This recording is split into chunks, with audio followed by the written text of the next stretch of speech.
야고보서 2장 18절에서 19절까지 보겠습니다.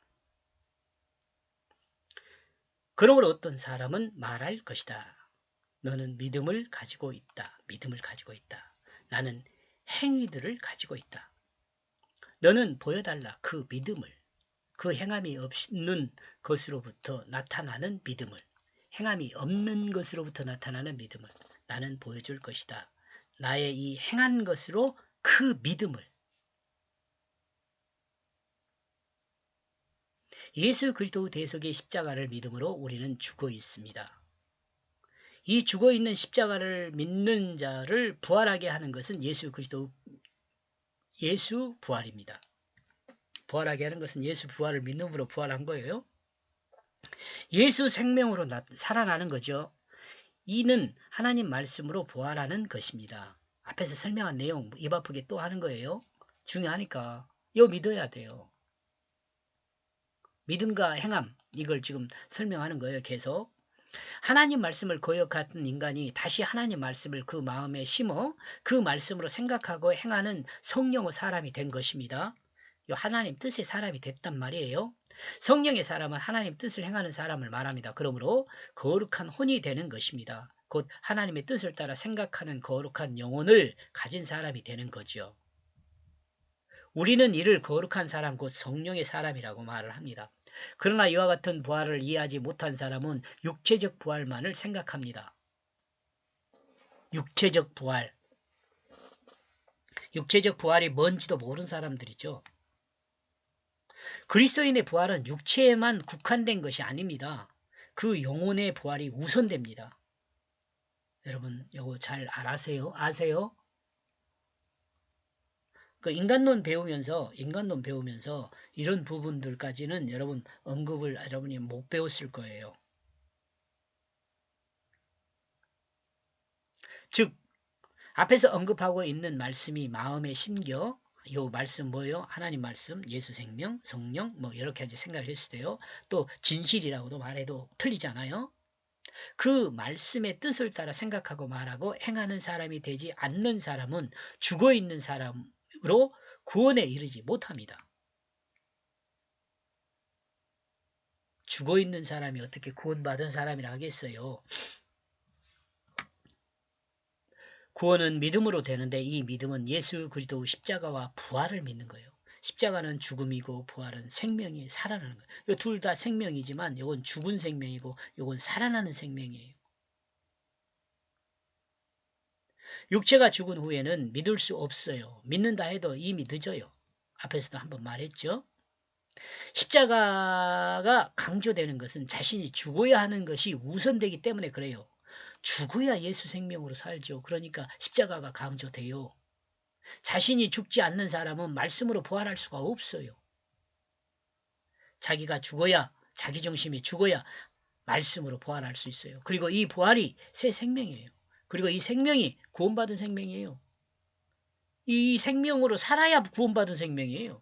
그리고 이 부활을 여기서도 말하래요. 첫째 부활이라고 그래요. 이 첫째 부활에 참여하는 자는 죽지 않는 특권이 있대요. 특권. 믿으십니까? 나 요 믿음 갖고 있어요. 요 믿음. 영원히 죽지 않는 믿음. 19절. 그는 너의 믿음은 참되다. 왜냐하면 그 하나님은 한 분이기 때문이다. 너도 훌륭하다. 그러나 저 귀신들도 믿고 덜덜 떨고 있다. 좀 생각을 해봐야겠죠? 예수 그리스도의 십자가를 믿는 것은 참됩니다. 그리고 하나님은 하나님 한 분입니다. 하나님과 말씀과 말씀의 뜻은 하나입니다. 성부와 성자와 성령은 하나입니다. 하나님은 자신의 그 뜻을 하나님 말씀으로 그 말씀의 뜻을 담아 전달하십니다. 계시하십니다. 이 내용이 성경입니다. 그러므로 그리스도인이 믿는 것은 성경이죠. 왜냐하면 성경에 성부 하나님, 성자 하나님, 성령 하나님이 계시기 때문에 그렇습니다. 그렇다고 성경이 하나님이라고 말할 수는 없죠. 우리가 하나님으로 믿는 것은 성경이지만 성경이 하나님은 아니죠. 왜냐하면 하나님이 하나님의 뜻을 인간의 언어로 된 인간의 이야기 안에 담아 전달하기 때문에 우리는 성경을 믿는 거죠. 성경의 의미를 믿는 거죠. 성경의 뜻이 하나님이죠. 그러므로 우리가 알아야 할 것은 하나님의 뜻인지 인간의 언어로 된 인간의 이야기인가 뜻이지 뜻이다 해야겠네. 또 해야할란가 모르니까 하나님의 뜻이다. 뜻이다. 우리가 알아야 할 것은 하나님의 뜻이에요. 인간의 언어나 인간의 이야기가 아니에요. 그렇다면 인간의 언어와 인간의 이야기가 중요하지 않는 것은 아니에요. 그렇다고 예, 이것도 중요해도 그래야지 하나님 뜻을 알 수 있거든요. 왜냐하면 이 인간의 이야기와 인간의 언어 안에 하나님의 뜻을 담아두었기 때문에 이 인간의 언어와 이야기를 이해하지 못하면 하나님의 뜻을 이해하지 못해요. 그러므로 성경의 언어와 이야기도 중요하지만 더 중요한 건 뭐예요? 하나님이 담아둔 그 뜻이에요. 그러므로 우리는 하나님의 뜻을 따라 행하는 사람이 되어야 합니다. 하나님의 그 뜻이 자기의 육체를 사용하게 내어주는 사람이 되어야 돼요. 이런 사람이 누구예요? 하나님 사랑하는 사람이에요. 그러므로 우리는 말씀의 종이 됩니다. 말씀을 증거하는 종도 포함하는 말씀의 그 뜻이 그 육체를 사용하게 내어준 그 말씀의 종이 되어야 합니다.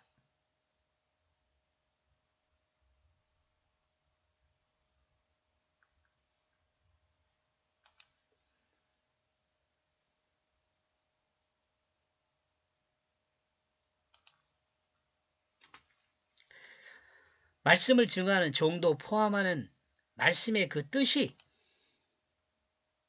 그 육체를 사용하게 내어주는 그 말씀의 종이 되어야 합니다.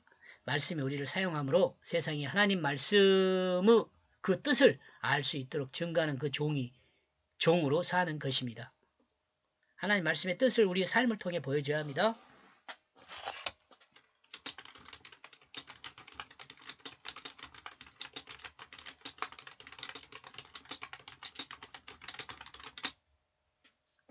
오케이? 만약 귀신 들린 사람이 예수를 믿으면 어떻게 되겠는가? 우리와 마찬가지는 생각입니다. 그 사람에게 귀신이 나가고 하나님 말씀이 그 마음을 차지하면 그는 하나님 말씀을 그 뜻을 따라 생각하고 말하고 행동하는 사람이 되기 때문에 우리와 똑같은 새롭게 거듭난 사람이 됩니다. 이러므로 귀신은 무서워 떠는 거죠.